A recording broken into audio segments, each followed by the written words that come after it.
Madame, Monsieur, à nouveau, bonsoir. On se retrouve dans la rubrique L'invité du soir. Vous le savez, tout le mois d'octobre est consacré au consommant local. Et ce soir, nous allons recevoir un acteur clé de cette initiative qui met la richesse béninoise au devant de la scène internationale. On va recevoir un acteur clé de cette initiative ce soir. Il est déjà sur ce plateau avec nous, Monsieur Fernando Gomez. Bienvenue sur ce plateau. Bonsoir, madame. Vous êtes heureux d'être sur ce plateau avec nous ce soir. Très heureux d'être en face de vous.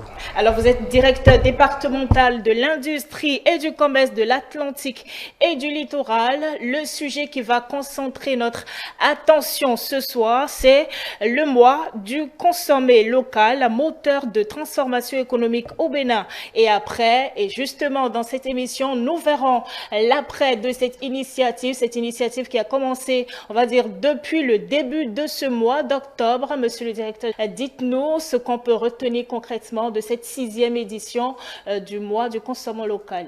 Alors, merci. Je voudrais déjà commencer par dire merci aux responsables de cette chaîne de télévision et à vous qui travaillez ici pour l'effort que vous faites pour donner à nos populations une information de qualité. Alors, le mois d'octobre est le mois qui est consacré à la consommation, à la promotion de la consommation des produits fabriqués sur nos territoires. Alors, cette initiative date de bientôt 6 ans. C'est à l'issue du Conseil des ministres de l'Industrie et du Commerce de l'espace UEMOA tenu en octobre 2019 que cette décision a été prise. Alors, à partir de 2020, c'est-à-dire l'année qui a suivi, le Bénin s'est mis dans la danse, comme tous les autres 8 pays membres de l'espace UEMOA. Et depuis 2020 à ce jour, nous avons commencé à célébrer le mois d'octobre comme le mois du consommé local. Donc, vous imaginez bien qu'en 2025, nous en sommes à la 6e édition. Exactement. Et on veut nous intéresser un peu plus à l'organisation, tout ce qui est derrière cette organisation, parce que c'est déjà la 6e édition, tout ce qui est dans l'organisation de cette 6e édition pour qu'on ait cette belle réussite, puisqu'on a vu les reportages que nos équipes ont ramenés du terrain, les initiatives, les différentes étapes. Parlez-nous un peu de l'organisation derrière cette initiative. Ok, merci. Cette année, la particularité, c'est que nous avons eu un lancement à plusieurs étapes. D'abord, la première étape a consisté à, vous savez, nous avons maintenant des marchés totalement modernes que le gouvernement a eu à mettre en place. Donc, nous avons vu, Madame la ministre a voulu bien mettre un peu le phare sur un de nos marchés, c'est-à-dire celui de Ganri. Donc, si nous décidons de promouvoir les produits fabriqués au Bénin, il faut que ces produits puissent se retrouver dans nos marchés. Donc, à cet effet, le marché a été relooké et habillé pour qu'un certain nombre de stands soient apprêtés à cet effet. Donc, un premier lancement a eu lieu le 3 octobre au niveau du marché Ganri et qui a permis au public de Cotonou de découvrir les merveilles de notre terroir. Après ça, il y a eu la foire du mois du consommant local qui a été lancée officiellement le mercredi passé, le 15 octobre passé, et elle a toujours cours là en ce moment à la place de l'Étoile Rouge. Donc, il y a eu une cérémonie assez sobre mais très parlante qui a été organisée et la foire a été lancée. Donc, vous pouvez toujours faire le tour pour voir ce qui se passe là-bas. Donc, il y a des produits de toutes sortes, localement fabriqués par le savoir-faire de nos artisans et de nos industriels béninois. Alors, Monsieur Fernando Gomez, est-ce que vous voyez que de plus en plus de Béninois s'intéressent à la chose en conscience de la valorisation des produits locaux et, je vais dire, affluent vers ces stands qui valorisent justement les produits locaux? D'une année à l'autre, nous constatons évidemment que l'afflux vers les produits locaux s'améliore. Parce qu'au départ, on avait un problème de mentalité.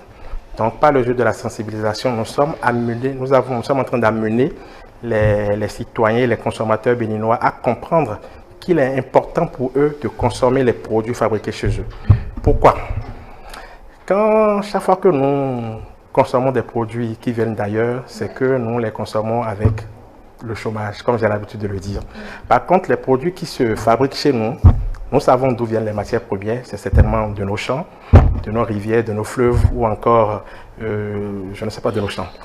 Alors, les matières premières qui proviennent des champs, on avait l'habitude de directement les envoyer à l'étranger et ils nous reviennent en produits importés, en produits manufacturés beaucoup plus chers après. Mais depuis l'avènement du président de la République, son Excellence M. Patrice Talon, il a décidé que les matières premières issues de l'agriculture soient plutôt transformées localement. Et nous avons aujourd'hui un fleuron de l'industrie béninoise qui est au niveau de la zone industrielle de Glodibé, où si nous prenons par exemple le cas de la matière première coton, c'est inédit ce que je vous dis là, mais je ne sais pas s'il y en a beaucoup comme ça au monde. Ça, nous avons des unités que nous appelons des unités intégrées qui peuvent transformer le coton depuis sa sortie du champ en termes de fibres jusqu'au produit fini. Vous pouvez avoir un habit ou bien un maillot aujourd'hui totalement made in Benin. Et à cet effet, FIFA même est client du Bénin. Donc vous voyez ce qui se fait, c'est vraiment merveilleux et ça fait qu'aujourd'hui le Bénin est au sommet de l'industrie et tout bon venir voir ce qui s'y passe. Monsieur Fernando Gomez, le Bénin est au sommet de l'industrie et les gens ont envie de venir voir ce qui se passe puisque justement, il y a des gens qui proposent des produits comme le Gari Sorui par exemple, l'huile Azimi d'Agoli. On a vu que pour cette 6e édition, il y a eu remise de certification. Parlez-nous un peu de cette cérémonie de remise de certification à ces produits locaux-là et puis les implications. Notre pays est en train de faire son parcours sur le plan de la labellisation et sur la qualité. C'est ce qui fait que le savoir-faire de nos artisans est en train d'être valorisé. Et quand on dit qu'un produit a une reconnaissance, parce que nous appelons l'identité géographique protégée, c'est une reconnaissance que l'OAPI donne à un produit pour attester de sa qualité et d'un certain nombre de caractéristiques qu'il a, mais qui est lié au territoire sur lequel ce produit est fabriqué. Donc quand nous prenons le cas par exemple du Gari Sorui, nous savons que ça vient de Savalo, et autour de ce gari-là, il y a un certain mythe, il y a un certain savoir-faire, ce gari a une certaine caractéristique. Donc sur ces caractéristiques-là, la qualité de ce gari-là maintenant, qui a été reconnue et protégée par l'OAPI, à travers le certificat IGP que nous avons. Et il y en a été de même pour l'huile d'arachide que nous appelons généralement agonimi. Donc ça veut dire que nous sommes en train de faire notre petit bonheur de chemin et que nos produits peuvent aujourd'hui traverser nos frontières et être vendus ailleurs parce qu'ils ont une certaine reconnaissance. Bien sûr, on a vu également l'ananas pain de vie qui a un certain pain de sucre qui a un certain positionnement aujourd'hui. Et quand on voit qu'il y a de ces autres produits qui suivent, on est de plus en plus fiers d'être béninois. Monsieur Fernando Gomez, on va s'intéresser à présent à la phase départementale parce que la phase nationale, elle va connaître son épilogue dans quelques jours. Elle va connaître son épilogue dans quelques jours. C'est vrai qu'en marge de la foire, il y a eu des masterclass et des ateliers de formation qui ont été organisés. Mais depuis vendredi passé, les départements ont commencé à prendre le relais. Donc le département de la Takora a commencé sa foire depuis le vendredi passé. Le département du Borgou a suivi aujourd'hui. Et ça se passe à la place en face du marché de Zongo, à Parakou. Les jouets collines ont commencé aussi aujourd'hui et ça aura lieu du 20 au 27 à l'esplanade de la direction départementale de l'industrie du commerce des jouets et collines. Le Mono Koufo commence le 22, c'est-à-dire après-demain, et ça se passera à la Maison du Peuple. Le Mai Plateau commence le 27 et ça se passera à l'esplanade de l'Assemblée nationale. Alors, quant à notre département, l'Atlantique littoral, nous allons organiser notre marché éphémère à partir de demain, mardi 21. Et ça va se passer à la mairie d'Abomey-Canavi. Et à quoi est-ce qu'on va s'attendre aux mêmes stands qui sont exposés pour la foire nationale ou il y a des particularités au niveau de votre département? Alors au niveau de la foire nationale, c'est les exposants venus de tout le pays. Bien sûr. Au niveau du département de l'Atlantique et de Littoral, nous avons essayé de recenser, comme nous avons l'habitude de le faire d'ailleurs, les meilleures offres, les meilleures fabricants, les meilleurs producteurs locaux qui sont au niveau des deux départements. Donc, les produits que nous mettons en avant cette année, ça va être un peu le poulet, parce que vous savez que le gouvernement est en train de travailler à ce que les poulets ne soient plus importés. Donc, on fait de la promotion du poulet local. Il y a le sésame, le karité, le miel, mais aussi les produits cosmétiques localement fabriqués. Donc, vous pouvez venir. J'invite la population à venir sur le marché éphémère qui va se tenir du 21 jusqu'au samedi 25 à la mairie d'Abomey-Calavi. Bien sûr. Quel est le rôle du secteur privé? Est-ce que le secteur privé n'intervient pas également? Si oui, quel est son rôle? Vous savez, on ne peut pas développer un pays sans le secteur privé. Bien sûr. C'est vrai que l'État est là pour mettre en place les conditions et jouer son rôle régalien. Et le privé est là pour être à l'œuvre et à la tâche. Alors, quand nous parlons de l'organisation du mode de consommation local, c'est vrai que le ministère, avec en tête Madame la ministre, est là pour être à l'organisation et un peu au monitoring, mais les acteurs clés même, ce sont ces producteurs-là et aussi nos partenaires techniques et les partenaires au développement qui d'ailleurs, au-delà même du mode de consommation local, accompagnent ces producteurs-là dans un certain nombre de choses à travers les formations et aussi les financements. Et qui sont ces partenaires-là, si on peut se permettre cette parenthèse rapidement? On se demande si ce sont des étrangers. Parlez-nous un peu de ces partenaires qui appuient. Il y a des partenaires aussi bien nationaux qu'étrangers. C'est vrai, il y a les autres ministères sectoriels, mais il y a aussi des partenaires étrangers qui nous appuient. Donc je ne prendrai pas le risque de commencer à les citer ici pour ne pas faire de jaloux. Bien sûr. Il y a des défis du marché intérieur, Monsieur Fernando Gomez. Parlez-nous un peu de ces défis-là auxquels vous faites face.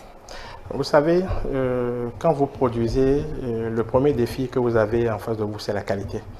C'est la qualité parce qu'un consommateur qui achète, qui sort de l'argent pour acheter, il recherche de la qualité. Alors, en dehors de la qualité, pour pouvoir pénétrer les marchés, il faut que vos produits soient bien présentés. Donc, vous vous rendez donc compte qu'il faut que nous ayons le meilleur marketing qu'il faut et le meilleur emballage qu'il faut. C'est vrai que ça reste encore un défi, un peu un défi pour les entrepreneurs, mais le gouvernement et le ministère en charge de l'industrie du commerce travaillent à ce que les entrepreneurs se mettent progressivement au pas. Et on note quand même qu'aujourd'hui, il y en a beaucoup qui sont en train de se mettre dans la danse et de se mettre en régularité pour pouvoir conquérir d'autres marchés. Alors ça, c'est ce qui concerne le marché intérieur. Mais le troisième défi que nous avons, c'est le prix.